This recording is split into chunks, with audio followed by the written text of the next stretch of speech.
Hello বন্ধুরা, তোমরা সবাই কেমন আছো? আশা করি ভালোই আছো। আজকে আমি একটা নতুন রেসিপি দেখাবো, সেটা হলো লোটে মাছ কীভাবে গোটা গোটা করে করতে হয়।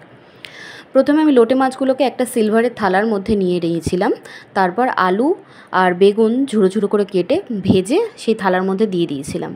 তারপর হলুদ গুঁড়ো, লঙ্কার গুঁড়ো, কাশ্মীরি লঙ্কার গুঁড়ো, জিরের গুঁড়ো এবং পরিমাণ মতো নুন দিয়ে তারপর তার মধ্যে আদা, রসুন, পেঁয়াজ এবং টমেটো পেস্ট করে সেটা দিয়ে তার মধ্যে কাঁচা তেল দিয়ে ভালো করে মেখে নিতে হবে। সব মশলাগুলো দিয়েই একসাথে ভালো করে মেখে নিতে হবে।